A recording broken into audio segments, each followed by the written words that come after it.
மக்கள் வணக்கம். இன்னைக்கு நம்ம மக்கள் பக்கத்துல யாரோட இருக்கோம்னு பாத்தீங்கன்னா திருமதி கீதா விஸ்வநாதன் அவரோட தான் இருக்கோம். நம்ம பொதுவா வாழ்க்கையில ஆள் பாதி ஆடை பாதின்னு சொல்லுவோம். அதே போல இவங்க நாகரீக ஆடை வடிவமைப்பாளரோட தான் இன்னைக்கு நம்ம இருக்கோம். அதுவும் இல்லாம ஸ்டைலிஸ்ட் அப்படின்னு சொல்ல நம்மலாம் எவ்வளோ அழகா நம்மளுக்கு எக்ஸ்ட்ரா ஆக்சசரிஸ் இதெல்லாம் போட்டு ரொம்ப அருமையா பண்றவங்கள தான் ஸ்டைலிஸ்ட்னு சொல்லுவோம். அதுவும் இல்லாம இவங்க ஒரு பெரிய ஆண்டர்பிரனரும் சொல்லலாம். வாங்க நிகழ்ச்சி உள்ள போய் தெரிஞ்சுக்கலாம் இவங்க யாரு என்ன ஏது இவங்களை பத்தி பார்க்கலாம். வணக்கம் மேம். வணக்கம். எப்படி இருக்கீங்க? வெரி நைஸ், நல்லா இருக்கேம்மா. ரொம்ப சந்தோஷமா இருக்கு. இப்ப உங்களோட ப்ரொஃபைல் எடுத்த உடனே யார் இந்த மேம் அப்படின்னு பாத்தீங்கன்னா அப்படியே ஒரே லைனா ஃபர்ஸ்ட் வருதே எடுத்தோடனே நிறைய அவார்ட்ஸ் வாங்கிருக்கீங்க. அதுல உங்களோட சிறப்பான அவார்டு என்னன்னு பாத்தீங்கன்னா தி குளோபல் விமன் அச்சீவர் அப்படின்னு சொல்லிட்டு இதை எந்த விமன் கேட்டாலுமே ரொம்ப பெருமையா இருக்கும்னு சொல்லுவேன். அதை பத்தி கொஞ்சம் சொல்லுங்க எங்களுக்கு. ஆக்சுவலி அவார்டுங்கிறது நம்மளை என்கரேஜ் பண்ணக்கூடிய ஒரு இது. எதுவுமே அந்த எனக்கு எல்லா என்கரேஜ்மெண்ட்ஸே என்னை அவார்டு வாங்க வச்சுட்டே இருந்தது. அதை ஒருத்தர் நம்ம எந்த காரியம் பண்ணினாலும் அதை இன்னொருத்தர் நம்மளை விமர்சனிக்கும் போது நம்மளுக்கு கொஞ்சம் கூட அதை செய்யணுங்கிற அந்த ஆவேசமும் இதுவும் வருது. அந்த மாதிரி இருக்கிறத குளோபல் விமன் அச்சீவர் அவார்டுங்கிற அவார்டு பேசிக்கலி எனக்கு என்னத்துக்கு கிடச்சிதுன்னா, என்னோட இன்ஸ்டிடியூஷன் அந்த ஃபேஷன் டெக்னாலஜி ஆடை வடிவமைப்பு இன்ஸ்டிடியூஷன் ஒன்று நடத்தின்னு இருக்கேன். அதுக்கு முன்னால் நான் ஃபேஷன் டிசைனராகவும் இருக்கேன். என்னோடய ஃபேஷன் ஸ்டூடியோ இருக்குது. அது 38 வருஷமாக நடந்துட்டுருக்கு. அதில் 60 நாடுகளை கடந்து நான் எல்லாருக்கும் பண்ணி கொடுத்துட்டுருக்கேன். அப்படி இருக்கும்போது இந்த 17 வருடங்களாக எனக்கு என்ன தோணித்துன்னா, நம்மக்கிட்ட நம்ம நாட்டில் இத்தனை பெண்மணிகள் இருக்காங்க, எல்லாருமே வீட்டில் ஏதோ பண்ணிட்டு தான் இருக்காங்க. எந்த ஒரு பெண்மணியை பார்த்தாலும் அட்லீஸ்ட் ஒரு இட்லி சுட்டு விற்கிறேன், இல்லை வடை சுட்டு விற்கிறேன், ஏதோ சொல்லிட்டு தான் இருக்காங்க. அதுவும் இப்போது விமன் ஆண்டர்ப்ரனர் ஆனுங்கிற எண்ணம் ரொம்பவே நிறையவாக வந்தாச்சு எல்லாருக்கும். வீட்டில் இருந்தபடியே சம்பாதிக்க முடியுங்கிற அந்த ஒரு தைரியம் அதுவும் அப்படி இருக்கும்போது நம்மளால் நிறைய பெண்மணிகளை ஏதாவது ஊக்குவிச்சு பண்ணணும்னு பார்த்தேன். அதில் இந்த இன்ஸ்டிடியூஷன் மூலமாக ரொம்ப அஃபோர்ட் பண்ண முடியாத, தன்னால் பணம் கட்ட முடியாமல், ஃபேஷன் டிசைனிங்கிறது இன்றைக்கி நேற்றுக்கு வந்ததில்லை. 3000 ஆண்டுகளுக்கு முன்னாலேருந்து ருக்வேதம் இருந்த நாள்லேருந்து இது இருந்துருந்து தான் இருக்குது. அப்போது அது என்னவோ பெரிய காரியம், நம்மளால் பணம் கட்ட முடியாதோ, நம்மளால் படிக்க முடியாதோங்கிறவால அந்த நிலைமை வேண்டான்னு சொல்லி ரொம்ப அஃபோர்ட் பண்ண முடியாட்டாலும் முடியுங்கிற நிலைமையில் உள்ளவங்களை நான் ப்ரமோட் பண்ணி எல்லோரையும் பெரிய நிலைமைக்கு, அதாவது ஒரு சொல்லணும்னு வச்சதுன்னா ஒரு பூக்காரியோட பொண்ணு, வீட்டு வேலை செய்கிறவங்களோட பசங்க, அந்த மாதிரி லெவலில் இருந்தவங்களெல்லாம் இன்றைக்கி ரேமான்ஸ்லேயும் வேரியஸ் கம்பெனிஸ்லேயும் பிக் பொசிஷனில் இருக்காங்க. அப்புறம் மூவிஸில் இருக்காங்க, மூவி டிசைனராக இருக்காங்க, ஓன் ஆண்டர்ப்ரனர்ஸாக தொழில் முனைவோர்களாக இன்றைக்கி பணிபுரிஞ்சுட்டு வராங்க. அதெல்லாம் பார்த்துட்டு அவங்க குளோபல் லெவலில் நமக்கு அவார்டு கொடுத்தாங்க. ரொம்ப சந்தோஷமா இருக்கு. எல்லாருக்குமே இந்த ஒரு எண்ணம் அவ்வளோ சீக்கிரம் வராது. ஏன்னா எல்லாருக்கும் ஃபேஷன் டிசைனிங் அப்படின்னு எடுத்தாலே அது ஒரு பெரிய படிப்பு, நம்மளால காசு கட்டி படிக்கணும். நீங்க சொன்னது 100க்கு 100 ரொம்ப உண்மையா. எப்படி உங்களுக்கு இந்த ஃபேஷன் அப்படின்ற ஒரு விஷயத்துல ஒரு ஆர்வம் வந்துச்சு? எப்படி இது உள்ள நீங்க இறங்கினீங்க? அதை பத்தி கொஞ்சம் சொல்லுங்க. அதாவது என்ன சொல்லுவாங்க, இந்த பிறவியிலேயே வர இதுங்கிற மாதிரி, பார்ன் வித் ஃபேஷனுங்கிற மாதிரி. எங்கள் அப்பா he was working in Binny's, chief போஸ்டில் இருந்தார்.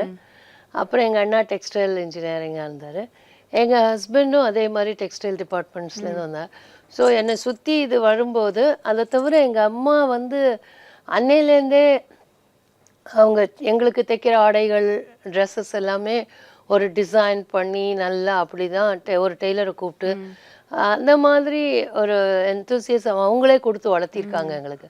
ஒரு நவராத்திரி கொலு வைக்கிறதுனா அதுக்கு டெக்கரேஷன்ஸ் அந்த மாதிரியெல்லாம் பார்த்து பார்த்து பார்த்து அதுக்குள்ளேயே வளர்ந்ததுனால நம்ம ஏன் இதை பண்ணக்கூடாது. அதுலேயும் முக்கியமாக என்னென்னா, எனக்கு அந்த ஆவேசம் வரும்போது நான் ரொம்ப அழகாக ட்ரெஸ் பண்ணிப்பேன். எனக்கு நிறைய ட்ரெஸ் பண்ணிக்கணும்னு ஆசை இருக்கும். அப்போ டெய்லர்ஸ் நல்லா கிடைக்க மாட்டா. ஒரு ப்ளவுஸ் தைக்கணும்னா இன்றைக்கும் என்ன ப்ராப்ளம்னா, எந்த கிளப்பில் நீங்கள் போனாலும் முதல் கேள்வி ஒருத்தருக்கு கேட்டுக்கிறது, நீங்கள் எங்கே ப்ளவுஸ் தைச்சிங்க.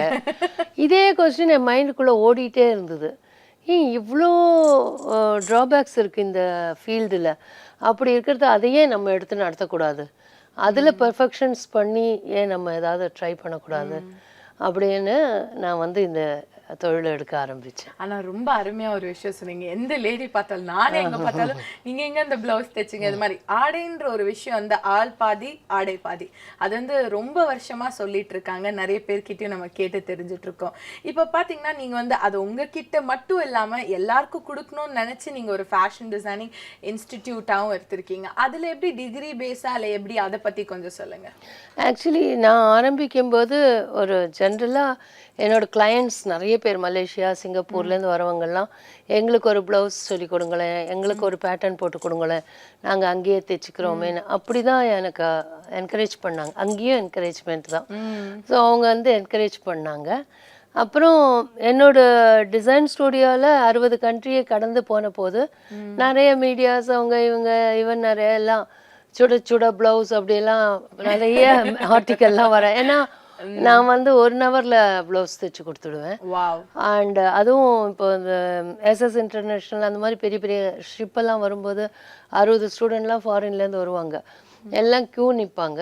அப்போது அத்தனை பேருக்குமே 1 ஹவரில் ப்ளவுஸ் தைச்சு கொடுத்துடுவேன். அந்த மாதிரி எல்லாம் பண்ணின போது எனக்கு நல்ல என்கரேஜ்மெண்ட் வந்த போது லாயலா காலேஜ்லேருந்து அவங்க வந்து என்னை கூப்பிட்டாங்க, எனக்கு ஒரு ஃபேஷன் டிசைனிங் டிபார்ட்மெண்ட் ஆரம்பிக்கணும், நீங்கள் ஏன் ஆரம்பிக்கக்கூடாது அப்படின்னு சொல்லி கூப்பிட்டாங்க. அங்கே முதல்ல நான் ஆரம்பித்தேன். அது அப்போது ஆக்சுவலி அப்போ நான் வந்து பேசிக் டிகிரின்னு எனக்கு டிசைனிங் கிடையாது. அப்போது I was only school level graduate, not even a graduate. அந்த மாதிரி தான் நான் இருந்தேன். அந்த டயத்தில் அவங்க கூப்பிட்ட போது நான் எப்படி வந்து பண்ணுறதுன்னு கேட்டபோது தென் நான் பிஎஸ்சி ஃபேஷன் டிசைனிங்க்கு தமிழ்நாடு ஓப்பன் யூனிவர்சிட்டிக்கு நானே புக்கு எழுதினேன். அவங்க கூப்பிட்டு என்னை எழுத சொன்னாங்க. எழுதி என்னோட புக்கு எழுதப்பட்டது. அந்த ஸ்டடீஸ் எனக்கே கொடுத்தாங்க. அப்போ நான் ஒரு இன்ஸ்டியூட்டை ஆரம்பித்து அதில் அவங்களோட ப்ரோக்ராம் பண்ண ஆரம்பித்தேன். அதை தவிர லயலாவில் வேறு 12 இயர்ஸ் ரன்னிங் த ப்ரோக்ராம் அவளோட பண்ணிட்டு இருந்தேன். அப்புறம் மெட்ராஸ் யூனிவர்சிட்டியில் கூப்பிட்டாங்க, அவங்களோட புக்ஸ் எழுதினேன். எம்பிஏ பண்ணும்போது அவங்களுக்கு புக்ஸ் எழுதிட்டேன், நானும் எம்பிஏ பண்ணிகிட்டு இருந்தேன். அந்த மாதிரி எனக்கு அந்த அந்த இன்ஸ்டியூட் ஆரம்பிக்கிறதுக்கு வாய்ப்பு இந்த மாதிரி அமைந்து கிடைச்சிது.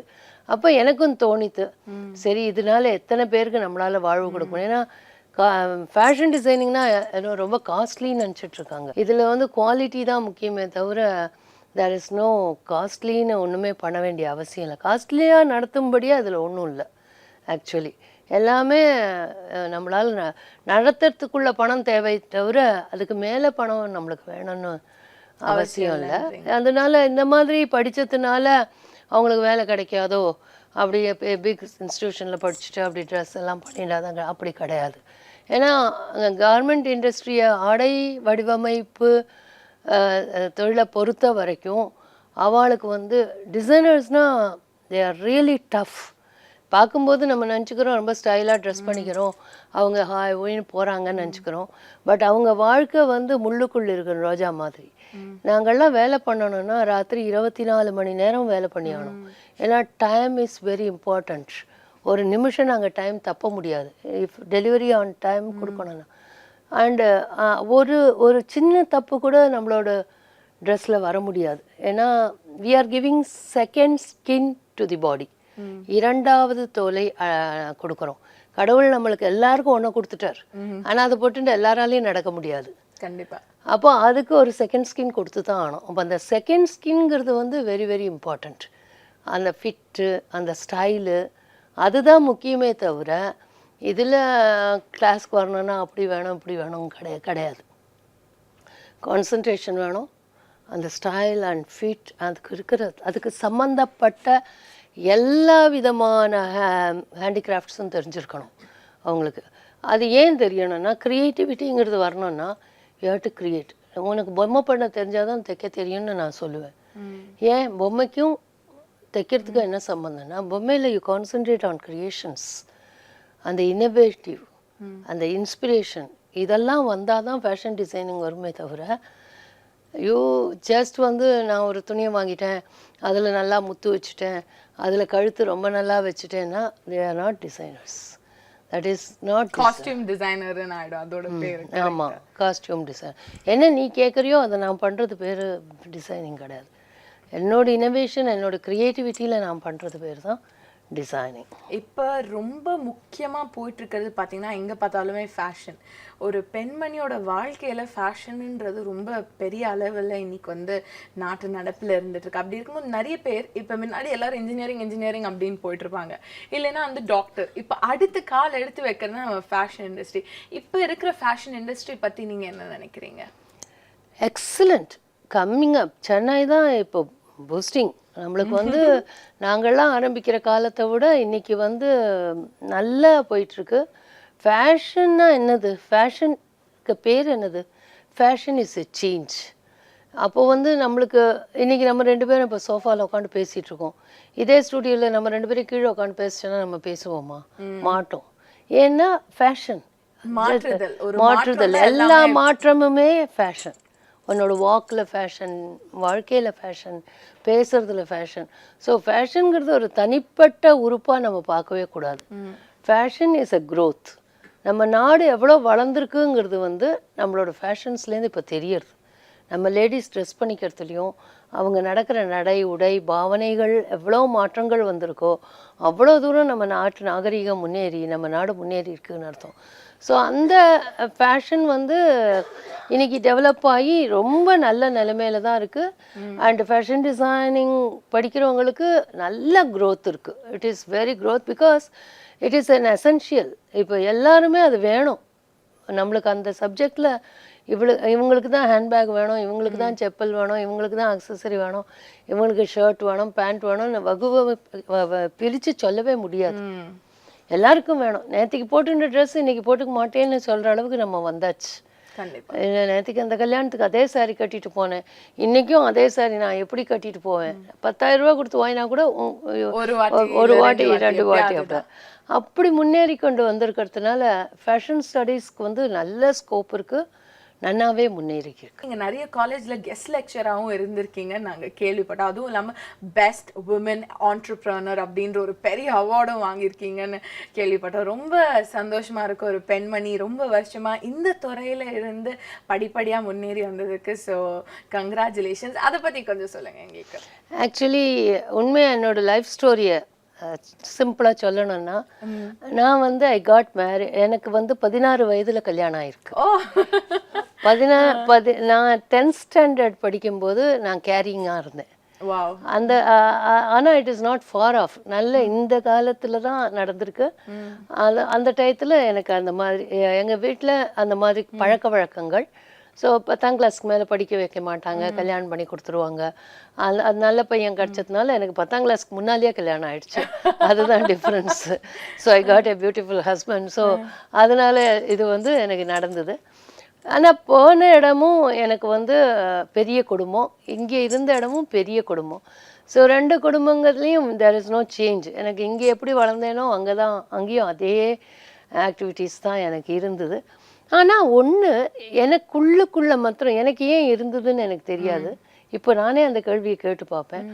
எங்கள் அக்கா தங்க இருக்காங்க, எனக்கு நாத்தனார்லாம் நிறைய பேர் இருக்காங்க. இருந்தாலும் எவ்வளோதான் அந்த ஃபேமிலிக்குள்ளே வளர்ந்தாலும் எனக்குள்ளே மாத்திரம் ஒரு உத்வேகம் இருந்துகிட்டே இருந்தது. ஒரு ஃபயர், ஒரு நெருப்பு மாதிரி. நான் எதையாவது சாதிக்கணும், சாதனை பெண்ணாக இருக்கணும்.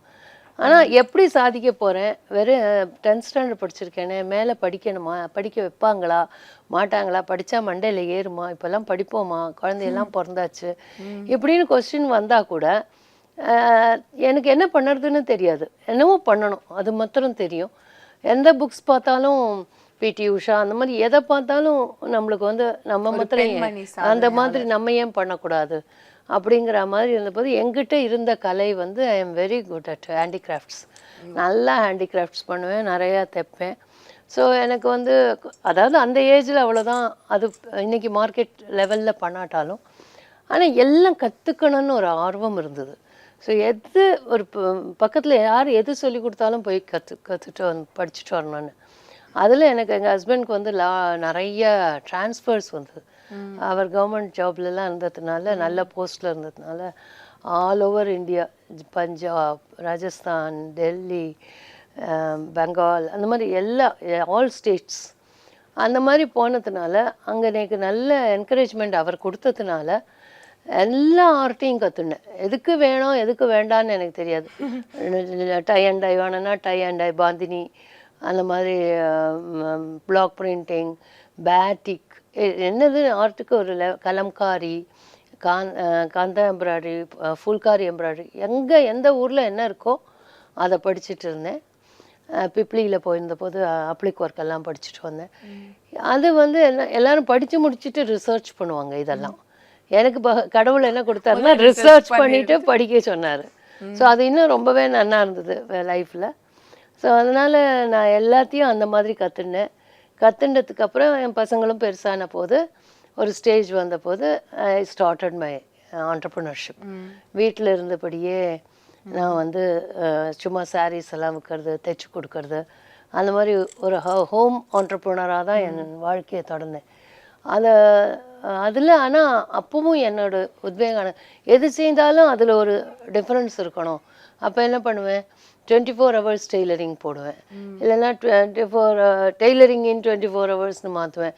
இந்த மாதிரி ஏதாவது. அப்புறம் all over India exhibitions, ministry of textiles, DC handicrafts மூலமாக ஒரு குழு ஆரம்பித்தோம். அந்த குழு மூலமாக அவளை அப்ரோச் பண்ணி லேடிஸ் எல்லாம் என்கரேஜ் பண்ணி, அப்படி எல்லாத்துக்குமே நாம தான் கற்றுண்டா போகாது, அத்தனை லேடிஸ்க்கும் சொல்லி கொடுக்கணும், அவங்களையும் நம்ம வாழ வைக்கணும் அப்படின்னு சொல்லி அந்த ஒரு எண்ணம் எனக்கு எப்போவுமே உண்டு.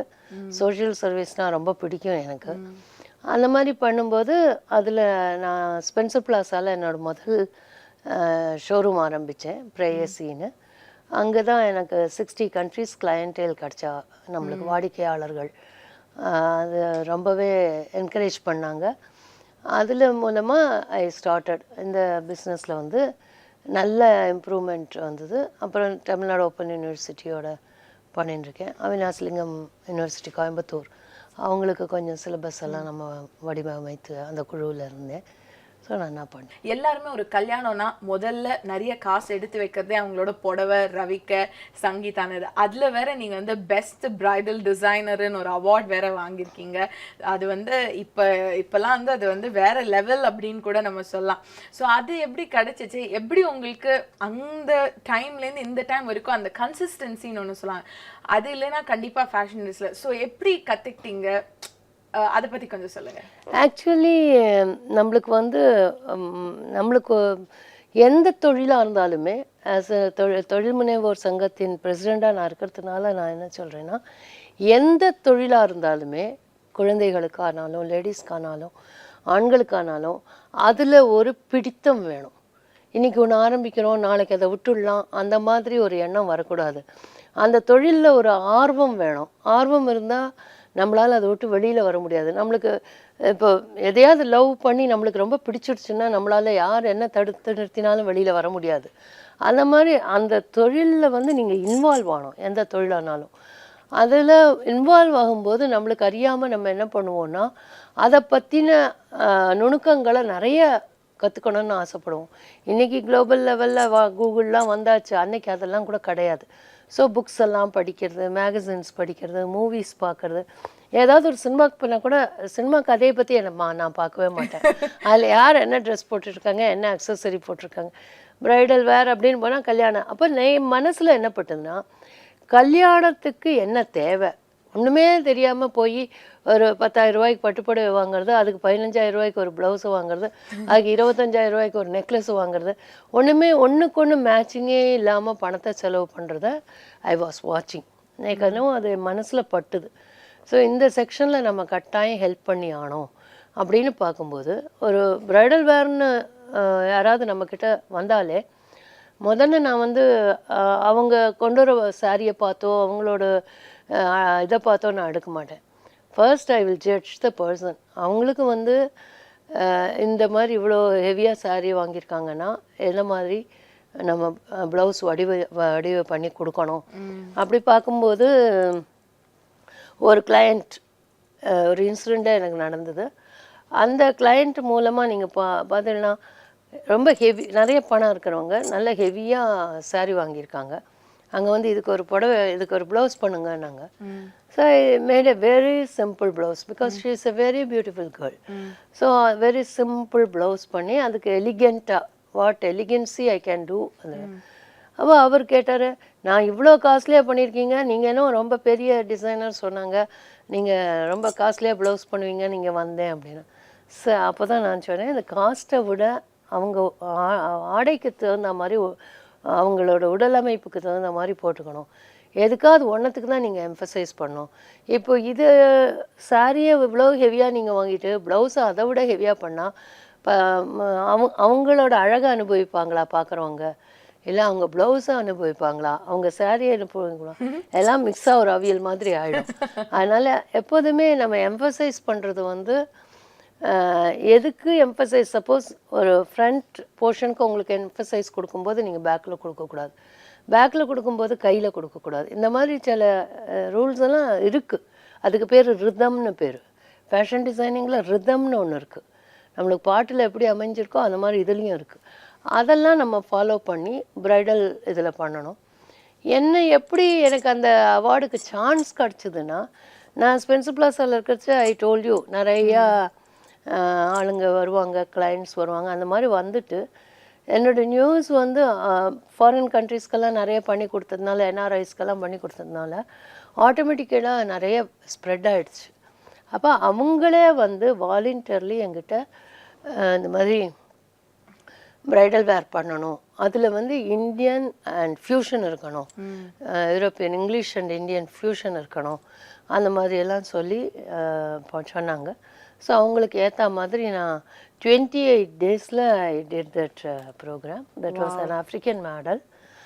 அண்ட் சம்ஹவ் எப்படி அவார்டு கிடச்சிதுன்னு நீங்கள் கேட்ட கேள்விக்கு ஒரே பதில் எல்லாருக்கும் நான் என்ன அட்வைஸ் சொல்லுவேன்னா, என்னோட அனுபவத்துலேருந்து நான் என்ன சொல்லுவேன்னா, நம்ம அதில் இன்வால்வ் ஆகி பாசிட்டிவாக அதை பற்றி திங்க் பண்ணி ஒரு நல்லது பண்ணணும், நம்மளுக்கு அவார்டு கிடைக்கணும் அப்படிங்கிற எண்ணத்தில் பண்ணி ஹார்ட் ஒர்க்கும் பண்ணினோன்னா கட்டாயம் எந்த தொழிலையும் முன்னுக்கு வர முடியும்.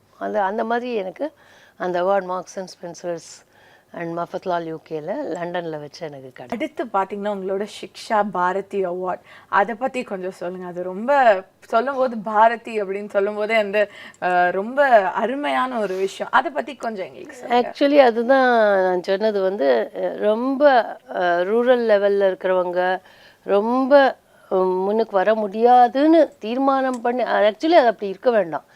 வாழ்க்கைங்கிறது வந்து லைஃப் கோப்பிங். நீங்கள் வந்து லைஃப்பை கோப்பப் பண்ண தெரியாததுனால தான் முன்னுக்கு வரல அப்படின்னு நினச்சிட்டு இருக்கல தவிர எல்லாராலையும் முன்னுக்கு வர முடியும். அந்த ஒரு தைரியத்தை நாங்கள் கொடுத்து அதில் மீ டு வீன்னு ஒரு ப்ரோக்ராம் நான் நடத்துகிறேன் எங்கள் இன்ஸ்டிடியூஷனில். நமக்கு என்ன தெரிஞ்சதோ அதை வந்து நம்ம பொறுத்தையாருக்கு சொல்லி கொடுக்கணும் அப்படிங்கிற எண்ணத்தில் அந்த ப்ரோக்ராம் நடத்தி நிறைய பெண்மணிகள், ஒரு மோர் தென் 900 லேடிஸ்க்கு மேலே இன்றைக்கி வந்து வெரி பிக் லெவலில் வந்திருக்காங்க. வீட்டில் ஒரு சின்ன தொழிலை ஆரம்பித்து, அது நாட் ஓன்லி டிசைனிங்னு மாத்திரம் நான் சொல்லி கொடுத்ததில்ல, அவங்களுக்கு தெரிஞ்ச தொழில் ஏதோ அப்பளம் போடுறேன், ஊறுகாய் போடுறேன் அப்படி வந்தால் கூட அந்த தொழிலை எப்படி மார்க்கெட் பண்ணணும், மார்க்கெட் பண்ணி எப்படி முன்னுக்கு வரலாம். எல்லாருமே பார்க்க போனால் எக்ஸ்பர்ட்ஸ், எல்லாரும் அவரவர்கள் தொழிலில் ரொம்ப நல்லா எக்ஸ்பர்ட்டாக தான் இருக்காங்க. ஆனால் எல்லாருக்கும் வந்து எப்படி மார்க்கெட் பண்ணணும், எப்படி 4 பேரோட பேசுறது, எங்கே கொண்டு போய் விற்கிறதுன்னு அதை நான் கான்சன்ட்ரேட் பண்ணி அவங்களுக்கு அந்த ஆண்டர்ப்ரனர் டெவலப்மெண்ட் ப்ரோக்ராம் அப்படின்னு ஆரம்பித்து அதில் ஆண்டர்ப்ரனராக அவங்கள வளர்த்திருக்கேன். அதில் அந்த சிக்ஷாங்கிறது அந்த படிப்பறிவு எட்ட முடியாத இடங்களுக்கு, ரூரல் ஏரியாஸ்க்கெல்லாம் போய் அவங்களுக்கு கூட நடத்தி அந்த மாதிரி பண்ணினதுனால அந்த அவார்டு எனக்கு. மேம், இப்போ நிறைய விஷயங்கள் எங்ககிட்ட பகிர்ந்தீங்க, நிறைய பேருக்கு ஒரு தன்னம்பிக்கையும் நீங்கள் கொடுத்துருக்கீங்க. அதோட எக்ஸாம்பிள், அதோட ஐடியல் அப்படின்னு சொல்லிட்டு நீங்கள் இருக்கீங்க. நம்ம மக்களுக்காக நீங்கள் என்ன இதுலேருந்து சொல்ல விருப்பப்படுறீங்க? ஆக்சுவலி இந்த தொழிலில் வந்து இதுக்கு ஒரு ஏஜ், வயசு, அப்புறம் நமக்கு ஒன்றும் தெரியாது, நம்மக்கிட்ட பணம் இல்லை, நம்மளுக்கு 4 பேரோட ஃபேஷனாக இருக்க தெரியல, ரொம்ப ஃபேஷனாக இருக்கிறவங்க தான் ஃபேஷன் டிசைனிங்க்கு வருவாங்க அப்படியெல்லாம் தயவு செய்து மனசில் வச்சுக்காதுங்க. உங்களோட லைஃப்பில் வாழ்க்கையில் முன்னேற முடியும். இந்த தொழில் உங்களுக்கு நல்லா கை கொடுக்கும். இதுக்கு ஒரு படிப்பு நான் முன்னாலேயே சொன்ன மாதிரி இதுக்கு ஒரு படிப்பு தேவையில்லை. நீங்கள் ரொம்ப 4ஆம் கிளாஸ் கூட படிக்கலைன்னா கூட எங்ககிட்ட வரலாம். அண்டு எல்லா விதமான வசதிகளும் இருக்குது. கட்டாயம் இந்த தொழில் வந்து உங்களுக்கு நல்ல வருமானத்தையும் கொடுக்கும், பெருமையும் கொடுக்கும். அதுக்கு உதாரணம் என்னையே நீங்கள் எடுத்துக்கலாம். என்னோடய ஸ்டோரியை பற்றி நான் சொன்னேன் உங்களுக்கு. இன்றைக்கி MBA, BSc, MBA எல்லாம் முடித்து எல்லா மெட்ராஸ் யூனிவர்சிட்டியிலலாம் புக் எழுதி இந்த நிலைமைக்கெல்லாம் வருவேன்னாக்கா என்னோட தன்னம்பிக்கை ஒன்று தான் என்னை இவ்வளோ தூரம் கொண்டு வர முடிஞ்சது. மேலும் நம்மளுக்கு சுற்றி இருக்கிற சூழ்நிலைகளையும் நம்மளால் மாற்றி அமைக்க முடியும். அதுவும் நீங்கள் தைரியமாக இருங்கோ. எனக்கு வந்து பக்கத்தில் அவங்க ஹெல்ப் பண்ண மாட்டாங்க, உங்களுக்கு ஹெல்ப் பண்ணாங்க நல்லா நினைக்காதுங்க. உங்கள் தன்னம்பிக்கை இருந்தால் நீங்கள் அவங்கள மாற்றி அமைத்து நீங்களும் வாழ்க்கையில் முன்னுக்கு வரலாம். கட்டாயம் இந்த ஸ்ரீஜதி இன்ஸ்டியூட் ஆஃப் ஃபேஷன் டெக்னாலஜிக்கு வாங்க. உங்களுக்கு எல்லா விதமான படிப்புகளும் நம்மளால் சொல்லிக் கொடுக்க முடியும். வாழ்க்கையில் முன்னுக்கு வந்தவர்களோட நிலைமை நிறையவே உங்களுக்கு காட்ட முடியும். நான் ரொம்ப அழகாக எங்களுக்கு நிறைய விஷயம் ஃபேஷன் ஒரு மதர் அப்படின்னு கூட சொல்லலாம். ஸோ எனக்கு தெரிஞ்சு நீங்கள் ஒரு ஃபேஷன் மதராக தான் நான் பார்க்குறேன். நீங்கள் சொன்ன நிறைய விஷயத்துலேருந்து எனக்கு ரொம்ப அருமையான ஒரு விஷயம். இன்றைக்கி இருக்கிற எல்லாருக்குமே ஒரு விஷயம் தெரியணும். ஒரு இன்டர்வியூ போனாலே நீங்கள் சொல்கிறீங்க ஃபேஷனாக ட்ரெஸ் பண்ணலாம் யாருமே கொடுக்க மாட்டாங்க, அதுவும் ஒரு சின்ன ஃபேஷன் தான் அப்படின்னு அழகாக எடுத்து சொல்லியிருக்கீங்க. பார்த்த மக்களுக்கும் வந்து ஓகே நம்ம நிறைய விஷயங்கள் கற்றுக்கலாம் ஃபேஷன் டிசைனிங்கில். காசு மட்டும் முக்கியம் இல்லை, ஆனால் ஒரு கலைக்கு ஏற்ற மரியாதையும் கொடுத்தா அந்த கலை நம்ம கிட்ட வாழ்நாள் பூரா இருக்குன்ற ஒரு மிகப்பெரிய ஒரு விஷயம் சொல்லியிருக்கீங்க. ரொம்ப அருமையாக இருந்தது உங்ககிட்ட பேசினது. இதே மாதிரி நிறைய விஷயங்கள் உங்ககிட்ட கேட்டு தெரிஞ்சதில் எனக்கு ரொம்ப சந்தோஷம். கண்டிப்பாக நான் உங்களை அடுத்த நிகழ்ச்சியில் சந்திக்கிறேன். ரொம்ப சந்தோஷமாக இருக்குது. நன்றி மேம். நன்றி, வணக்கம். நன்றி.